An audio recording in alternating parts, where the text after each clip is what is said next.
दोस्तों, आज भी हम ऐसे समाज में जी रहे हैं जो आज भी पुरुष प्रधान है। आज भी जब लड़की का जन्म होता है तो अधिकतर घरों में मायूसी छा जाती है। और मित्रों, यह और कुछ नहीं बल्कि हम मनुष्यों की अज्ञानता है। लड़की को बोझ समझते हैं, परंतु आपको जानकर हैरानी होगी कि लड़की का जन्म हर किसी के घर में नहीं होता, बल्कि उसी में घर होता है जो भाग्यशाली होते हैं और अपने पुण्य कर्म अर्जित किए होते हैं।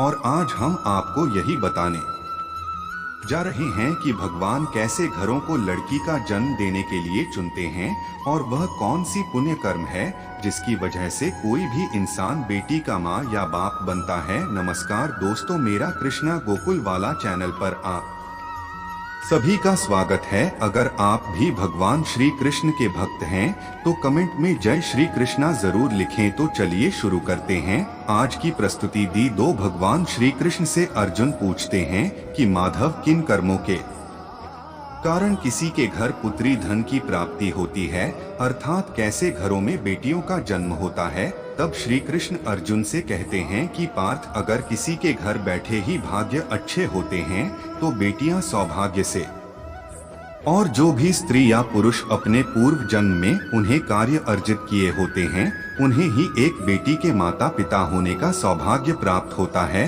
बेटियों को जन्म के लिए उन्हें घरों को चुना जाता है जो बेटियों का भार सहन कर सके, क्योंकि तीनों लोगों में स्त्री अर्थात बेटियां ही ऐसी होती है जिसका भार हर कोई सहन नहीं कर सकता। वह बेटियां ही होती है जो इस सृष्टि को निरंतर चलाती हैं, माँ होने के लिए अपना सर्वस्व निछावर कर देती हैं। हे अर्जुन, पर जिस दिन इस सृष्टि में बेटियों का जन्म लेना रुक जाएगा उस दिन धीरे धीरे इस दृष्टि का अंत हो जाएगा। मित्रों को भगवान श्री कृष्ण के इन बातों पर गौर किया जाए तो उनका कहा बिल्कुल सही है, क्योंकि बेटियां अगर नहीं होंगे तो किसी का भी वंश आगे नहीं बढ़ सकता। दोस्तों, आपने भी कई लोगों को कहते सुना होगा कि जिस घर में बेटी का जन्म होता है वह घर वर्ग के समान होता है, क्योंकि बेटा तो केवल एक कुल को रोशन करता है, बेटियां तो दो कुलों को रोशन करती हैं। माता पिता के घर वह बेटी के रूप में अपने उत्तरदायित्व का निर्वहन कर दी है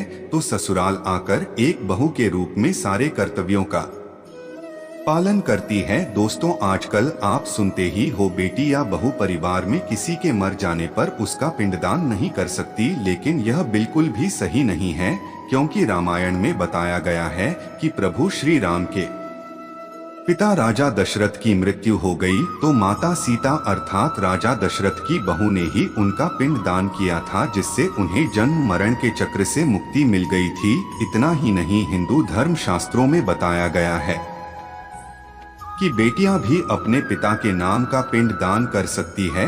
वहीं अगर ससुराल पक्ष में कोई पुरुष नहीं है तो इस स्थिति में बहू भी दान कर सकती है। इसलिए मित्रों, वह लोग बहुत किस्मत वाले होते हैं जिनके घर में बेटी जन्म लेती है। वहीं वह पर बल किस्मत के होते हैं जिनके घर एक से ज्यादा बेटियां होती हैं। शायद यही कारण है कि बेटियों को लक्ष्मी कहा गया है। दोस्तों, बहुत से लोगों की सोच यही होती है, बेटी है तो बिना समय गवाएं और इस पर पढ़ाई में पैसे लगाएं, जल्द से जल्द शादी कर दो। लेकिन यह सोच एक बेटी के भविष्य को बर्बाद कर देती है। जरा सोचिए, एक बच्ची के मन में कितने सपने होते हैं, उसे कुछ करना है लेकिन यह सपने सिर्फ सपने ही रह जाते हैं। इसलिए अपनी बेटियों को सपने पूरे करने देना चाहिए, उन्हें जीवन में हर वह खुशी दे जो उन्हें मिलनी चाहिए। एक बेटे से ज्यादा एक बेटी हमेशा अपने माता पिता के लिए सोचती है। माता पिता को प्यार और अपनापन बेटी ही दिखा सकती है। बेटी के जन्म को एक की तरह मनाना चाहिए। माता पिता को बेटी को हमेशा एहसास दिलाना चाहिए कितनी खास ये बेटी है। मित्रों, बेटी कभी भी बात पर बोझ नहीं होती, वह सिर्फ अपने और अपने परिवार की किस्मत बनाने के लिए जन्म लेती है। एक कथा के अनुसार दो मित्र लंबे समय के बाद एक दूसरे से मिले। एक दोस्त ने दूसरे से उसका हाल पूछा तो जवाब में उसने कहा कि मेरे हाल तो एकदम बढ़िया है, और वो भी क्यों ना मेरे दो बेटे जो है। तभी वह अपने दोस्त से पूछता कि तेरे घर में कितने बच्चे हैं। दोस्त खुशी के साथ बताता है कि मेरे घर में 2 बेटियां हैं। उसका दोस्त भगवान का शुक्रिया अदा करता हुआ कहता है कि मैं धन्य हूँ, मेरे घर बेटियां नहीं। यह सुनकर पिता की आंखों में आंसू आ गए। तभी उसकी बेटी पिता के मित्र से कहती है कि अंकल, भगवान हमेशा भाग्यवान को ही बेटी देते हैं, कभी गरीब को में एंटी के रूप में माता लक्ष्मी नहीं देते। भगवान उसी को पुत्री का सुख देते हैं जिसके अंदर पालने की सामर्थ्यता होती है, जो गरीब होकर भी अपनी बेटी को पाल सकता है। एक बार स्वामी विवेकानंद वैष्णो देवी की सीढ़ियां चढ़ रहे थे।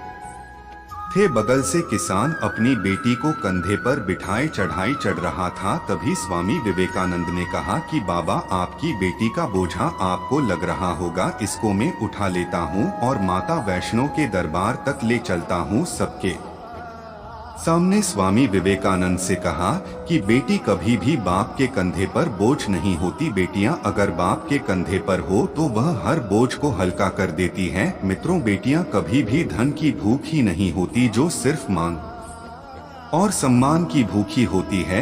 अब सोचने वाली बात है कि कौन से क्रम के बाद आप किसी के घर लड़की के रूप में जन्म लेते हैं और उनके घर के लिए लक्ष्मी का रूप साबित होते हैं। गरुड़ पुराण में बताया गया है कि जब आत्मा को नया जन्म मिलता है तब आत्मा को शरीर के अनुसार व्यवहार में चलकर अपने कर्म करने होते हैं। शरीर के जरिए कम करके ही एक आत्मा अपने जन्म के उद्देश्य को सार्थक भी बना सकती है और निरर्थक भी। यदि कोई पुरुष महिलाओं का आचरण करता है, स्वभाव में महिलाओं वाले आते ले आता है या वही काम करना चाहता है जो एक महिला को करना चाहिए, तो ऐसे ही पुरुषों का आत्मा स्त्री का शरीर धारण